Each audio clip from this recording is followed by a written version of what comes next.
يريدون أن يطفئوا نور الله بأفواههم. Sebenarnya yang pertama harus difahami tentu beberapa poin ya. Kalau rezeki itu sudah tercatat ikhwah dan akhwat sekalian. Makanya Ibnu Qayyim rahimahullah mengatakan seharusnya setiap muslim itu fokus memikirkan bagaimana hubungan terbaik terjadi antara dia sama Tuhannya, Allah subhanahu wa ta'ala.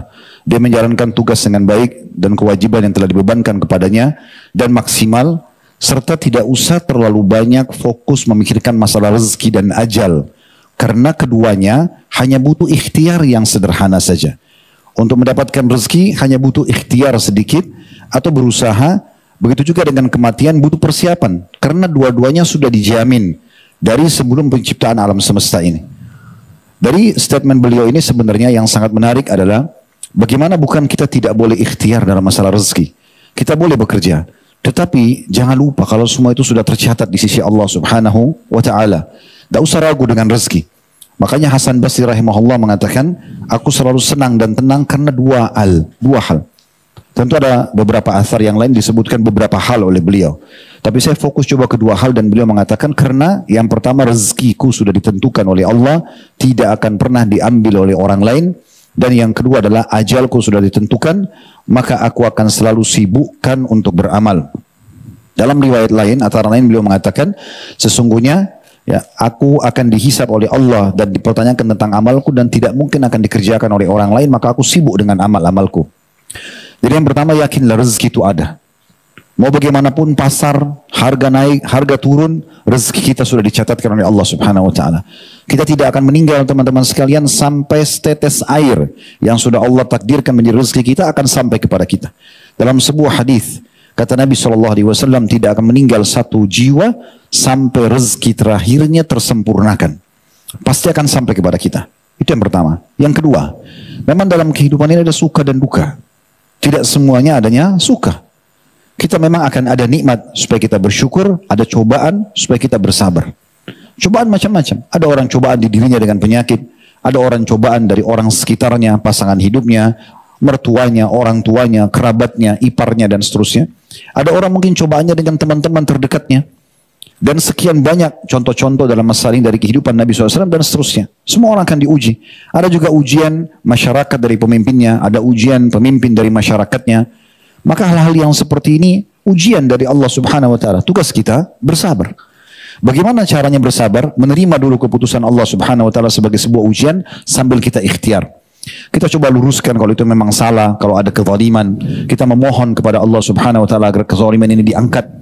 Sebagaimana sabda Nabi SAW dalam sebuah hadis yang sahih, kalau seandainya kalian dikaruniai oleh Allah pemimpin yang zalim, maka apa yang kalian diberikan, ambillah. Yang kalian belum diberikan, maka mohonlah kepada Allah subhanahu wa ta'ala karena sesungguhnya waktu itu sangat dekat. Maksudnya ajal masing-masing sangat dekat. Kezaliman itu tidak akan bertahan seterusnya, gitu kan? Kalau keputusan itu memang adalah adil karena memang harus dinaikkan harga pasar karena keadaan memang misalnya seluruh dunia sedang ditimpa permasalahan atau negara itu sedang ditimpa permasalahan, sedang naik harga, maka itu dibiarkan. Memang itu keputusan yang bukan cuma kita sendiri. Kezaliman itu di saat kita secara individu tidak mendapatkan hak kita.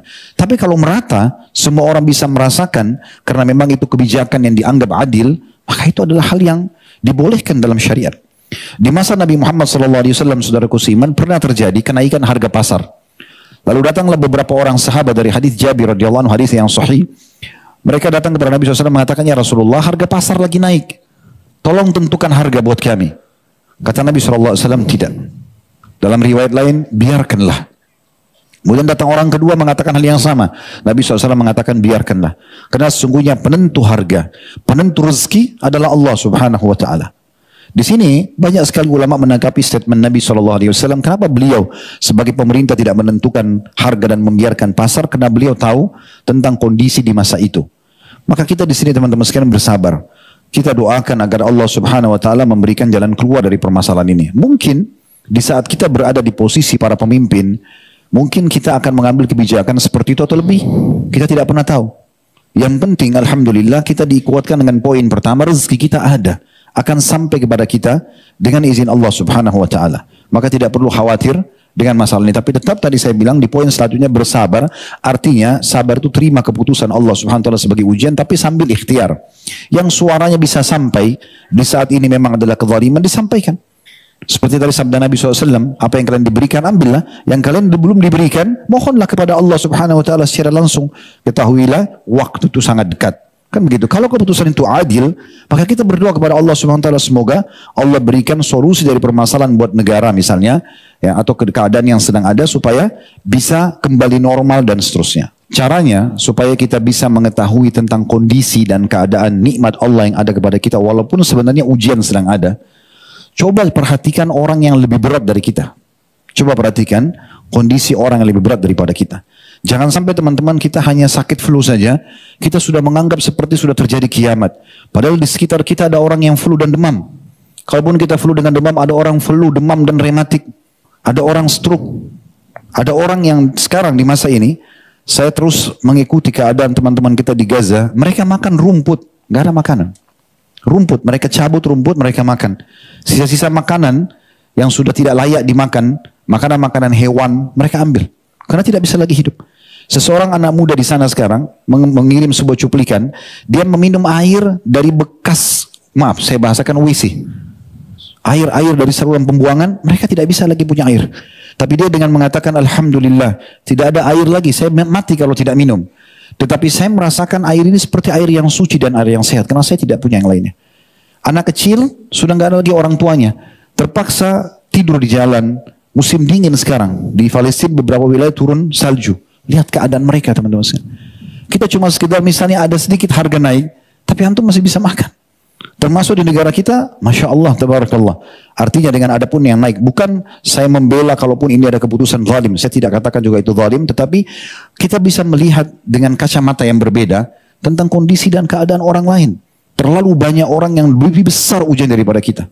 Sampai hari ini, di beberapa negara di Afrika, setiap hari itu bisa dikatakan ribuan orang meninggal dunia karena kelaparan. Karena penyakit, mereka tidak ada obat. Mereka tidak punya pakaian dan segala macam hal. Kita Masya Allah bisa beli pakaian, masih ada pekerjaan. Cuma mungkin ada perubahan harga di barang. Kita coba ikhlaskan menerima keputusan Allah. Kemudian kita coba ikhtiar tadi saya bilang. Kalau itu zalim, minta sama Allah diberikan solusinya. Bukan supaya dibalaskan, tidak. Bagi supaya Allah berikan jalan keluar. Kalau itu adil, Allah juga memberikan pahala orang yang sudah berijtihad dan tetap mengembalikan kenormalan. Jadi coba lihat teman-teman keadaan-keadaan seperti ini, ya, supaya kita bisa sadar ternyata ada orang yang lebih berat daripada kita.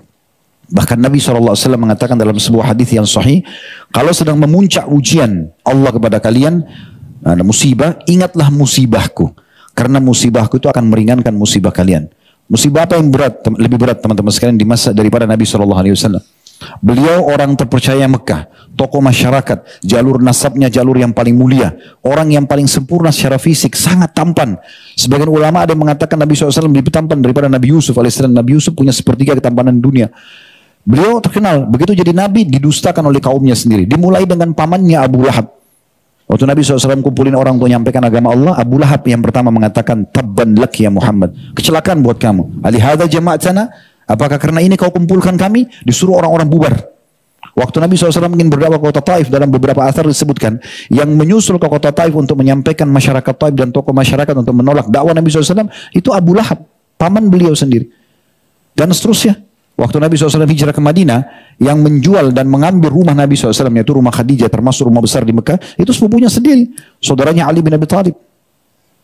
Dan seterusnya, cukup banyak ujian. Kemudian di masa hidup beliau meninggal istrinya.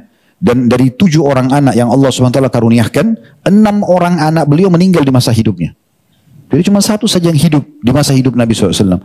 3 anak laki-lakinya, Al-Qasim, Abdullah, dan Ibrahim meninggal di masa hidup beliau. 3 anak laki-laki. Kemudian dari 4 anak perempuannya, Ruqayyah, Ummu Kalthum, dan Zainab meninggal di masa hidup beliau. Kemudian tersisa Fatimah. Setahun setelah Nabi SAW meninggal, baru beliau meninggal radhiyallahu anhu majma'in. Ini ujian yang berat, gitu kan? Ujian yang berat. Bagaimana beliau sudah jadi raja, jadi nabi di Madinah, masih ada kaum munafikin yang menghina-hina beliau. Terlalu banyak contoh kalau kita ingin cari. Nabi SAW juga sakit, disakiti juga oleh orang lain. Jadi jangan kita berpikir teman-teman hidup ini, walaupun kita sudah berusaha maksimal menjadi orang baik, lalu tidak ada yang memusuhi kita. Nggak mungkin. Itu mengkhayal. Sehebat apapun antum menjaga tutur kata antum, sikap antum, pasti ada saja orang yang mencari permasalahan itu terjadi pada Nabi Muhammad SAW. Kan gitu. Saya pernah berbagi cerita kan. Saya kadang-kadang kalau lagi ingin melunakkan hati lebih jauh, ingin menambah keimanan, seringkali saya dengar tilawah imam-imam Masjid Haram. Satu waktu saya pernah dengar Syekh Abdullah Juhani, Dr. Abdullah Juhani, suaranya sangat bagus, Masya Allah, menurut saya.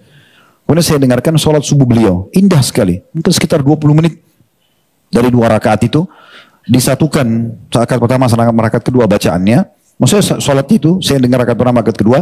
Setelah selesai, Masya Allah bagus sekali bacaannya. Tilawahnya juga enak didengar. Kebetulan juga Allah amanahkan saya bisa ngerti apa yang beliau baca, maka kita lebih tersentuh di situ. Tapi subhanallah selesai melihat cuplikan itu di YouTube, saya kaget melihat tidak sengaja ada orang yang dislike, jempol bawah.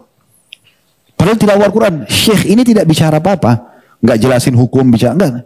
Sholat subuh, Allahu Akbar, baca Al-Fatihah, baca surah, sampai salam. Ada orang masuk di channel itu khusus untuk dislike saja. Coba pikir. Apalagi kalau kita ngomong, bicara terus kemudian tidak ada yang mencari kesalahan kita, itu udah biasa. Itu suka dukanya kehidupan. Justru di situ antum gunakan momentum untuk lebih dekat kepada Allah Subhanahu wa taala. Antum sadar antum punya Tuhan yang mengatur semua itu. Kalau ada orang yang tidak suka sama kita, yang ciptakan kita Allah, yang ciptakan dia Allah. Yang ciptakan sifat ya kita bersabar untuk bisa menerima. Menciptakan juga sifat emosi ataupun apa dari itu adalah Allah. Kita bisa minta kepada Allah Subhanahu wa taala untuk melunakkan dia dan menjadi penyebab hidayahnya. Kan begitu. Memang sudah begitu sunnatullah. Jadi fahami ini memang ada satu sistem yang sudah terjadi. Maka kita tinggal kalau ada nikmat bersyukur, ada cobaan kita bersabar. Ya Allah.